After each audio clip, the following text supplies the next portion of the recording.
Okay, welcome back. This is going to be part two. Most likely you're watching both of the videos at the same time, but maybe not.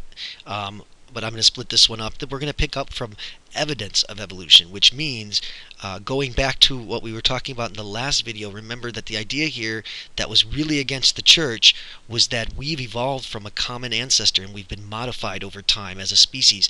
And Darwin started to argue that organisms over time changed, and if they were adapted to the environment they remained, and if they didn't they died. And as environments changed and the earth's kind of environment changed over a long history of time, we got more and more different kinds of organisms because different things would be adapted for their particular environments. So the more environments and the more differences in the environments that started to happen on Earth, the more Darwin argued that there was a variety of different organisms, but they all, he said, all came from a common ancestor at some point way back in time. And he had five pieces of evidence we now have, I should say, that help support Darwin's theories. The first one I mentioned a little bit with George Buffon, and that is that we have fossils now where you can literally take fossils and date them, and you can look and see how similar in comparison the organisms are to each other. And for example, this picture down here, whales, not this picture down here, sorry, it's the same picture as here, but there is by looking at fossils now, we know that whales, for example, used to have hind limbs. We see that in fossils, and people would say, well, that's interesting. We had back limbs, as so did a lot of other animals. Maybe they're related to each other from something a long time ago. Every time I say something of evidence for evolution, I'm probably going to kind of use that maybe if this. So what I'm trying to provide for you here is the evidence scientifically that evolution has happened. If you believe the religious view of what we call creationism, that God created people in His own image at that, at time zero, and that the Earth's not 4.5 billion years old, that's more than fine with me. I'm just presenting to you scientifically. Another thing that we can do is do something called geographic distribution and look at that. And what that means is that we go to different places, and you'll notice that organisms seem to have things that help them in that place. And Darwin would have said that's just proof that we have adaptations for certain environments that allow us to survive there, and that if we aren't having those traits and we still have to be in that environment, we're not going to make it. We're going to not survive. So, for example, koala bears have really sharp claws that help them climb up trees and things. And birds obviously have the adaptation to fly. They also have very light bones so they can fly. So all of these are important. Beak size for eating different seeds or fruits. All of these things are part of wherever they're located, wherever their habitat is. And for example, Darwin noticed on one of the Galapagos Islands that if the seeds were really small on the island, the birds seemed to have smaller beaks. And if the seeds were larger, the birds seemed to have bigger, stronger beaks. And he argued that it was because they've adapted to their environment. Natural selection. Another thing that you can that argue that why would God do this is that if you look here at the penguin, the alligator, the human, the bat here, there's a couple more, whale and cat down here, you'll notice that they're color coded, but all of them seem to have this upper arm, these two lower arm bones, and then what you would call fingers for us. If you look at all of these, they all have the exact same thing. Upper arm bone, there's two little bones there in the arm, and then here's like your fingers, and that's a bat. These are called homologous structures that look pretty similar, but they don't have the same function. Obviously, a whale's fin is a different function than our hand, and a bat's wing is a lot different function than our hand, but they look a lot alike in bone structure. Darwin would say, well, if God made us in His own image, why did He make every animal look almost the same for their bones? So that was one of his arguments. All organisms, if they share similar structures, they may use them differently in their environment, but that might be an argument that they came from a similar ancestor. Another argument that going with structures in the body are things called vestigial structures. Those are remnants or leftover of parts that used to have a function but now don't. For example, we have a tailbone, even though we don't have a tail anymore. You have that little bone by the back, or the bottom of your back there, and that bone has no function anymore. It's a vestigial structure. It's just there, but because it's not causing any problems, we still have it. We just don't really use a tail, and the tailbone really doesn't serve much purpose except sometimes to hurt if we sit funny. If you can think of other examples, this would be a good question for you to bring up in discussion. And Darwin would say, well, why would God make us in His own image and then give us something that we don't need anymore? So obviously it must have come from a common ancestor. he also noticed when he started looking at what we call embryology, the study of embryos, and he noticed, for example, that all animals almost look identical on their embryos, especially where it comes to the beginning, where they have these throat pouches. And he argued, take a look at this. This is a fish, salamander, tortoise, chicken, etc. All of these, including a human here at the end. Darwin argued that look how similar their embryos are. That's evidence that we came from something that was common. Because why would we all look so similar at the beginning if we were made completely different, in God's own image?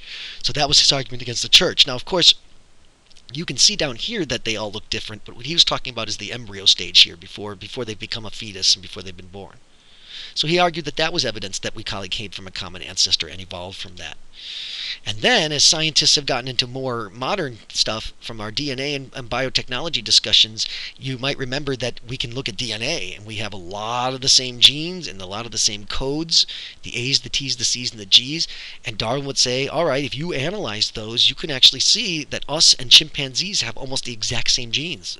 And he said that's the only way you could explain that is that we came from some common ancestor, more even than us and cats, more even than us and sharks, because the more similar your DNA is, the more similar you might have come from a common ancestor. Okay, and then religious people didn't have an answer to that either. They basically said, well, why if every living thing's made of DNA and it's 99% similar between species, isn't that evidence that we came from something the same? And the religious people obviously didn't have an answer for that, scientifically at least.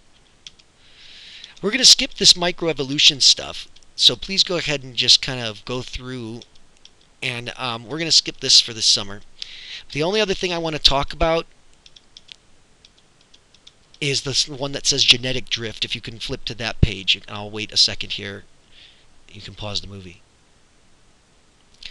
Okay, so genetic drift.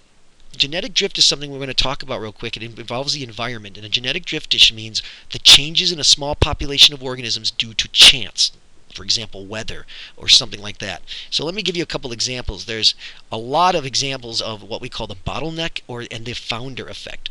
The founder effect happens when a large population comes into a new environment. They find the environment. And obviously that causes a big increase in the population for a while because they're finding this new environment and they're probably having first crack at all the food. So when you have a new organism coming into a new environment and using and really gaining a lot from that environment and living very well there, we call that the founder effect. The bottleneck effect, as I'm going to show you on another page, is actually the opposite. The bottleneck effect is something that happens in the environment due to chance, and instead of helping increase the population, it actually constricts them, like these marbles going through this bottle here. So in the end, there's only a few that survive. Everyone else has been restricted and not allowed to come in. For example, let's talk about a bunch of species of birds where a hurricane comes through and blows all the trees down, and there's only a few trees left. Those birds will survive, but the rest of those birds probably would not. That's a bottleneck event. And as you know, a lot of times something happens by chance if it's a mutation and DNA changes, and then that obviously can change a lot of things. It can change, the frequency of the alleles and what people have as far as their hair color and their eye color, because a mutation will change that gene. So that's another way that we have changes or genetic drift, changes that are kind of random to the population that happen. Mutation is another example. And it's probably what we'd call the original source of variation, because it's really how things evolved over time. Before we had factories putting waste into the air and all those kinds of things, organisms reproducing and having these random mutations is what caused organisms to change. And is mutation adaptive or non-adaptive? I want you to think about that. Is a mutation good for the organism to help it survive, adaptive, or is it bad for them and makes them not survive? It could be both. Try to think about that and give some examples, and we can talk about those in class. And last but not least, not that one, Darwin, when we use this word fit, and we say natural selection makes organisms fit, that means that they're able to survive and reproduce. So if your species shows fitness, that means they're able to use their adaptations and survive and reproduce. Take a look at a couple more of these naturally occurring events that might happen, and we have some terms for what would happen if we took the population, and let's say we've got a population of mice that have different fur color going from light to dark. This is the normal graph right here. Now we could have something happen to the graph where only these dark guys get favored. In other words, something happens that makes being light colored very not adaptive, and so these guys die. And that's called directional selection, when you're directing a selection towards a certain kind of allele for that particular organism. So in this case, the dark colored. Disruptive selection is kind of like what happens when the middle organisms, like this middle color, when that has not adaptive and the middle part goes down, but it's very adaptive for the dark and the really light. So disruptive selection means you disrupt the middle allele, the middle kind of fur color, but the other two are surviving well. You're disrupting the middle. And there's a third one called stabilizing. That's one where for some reason something happens and the dark ones and the light ones are killed, but we get a lot of success with the medium ones. So again, here we're moving towards one direction or the other. Here we're disrupting the middle group and allowing the other two extremes to kind of thrive in the environment. And then in this one, we are kind of doing something's happening to the environment. I shouldn't say we're doing it, but something's happening in the environment that gets rid of the two extremes and helps the middle one actually survive better. And that's called the stabilizing selector. So we're going to practice these in class and do some labs and activities. I hope this worked, and I will see you guys in class. Thanks so much. Bye.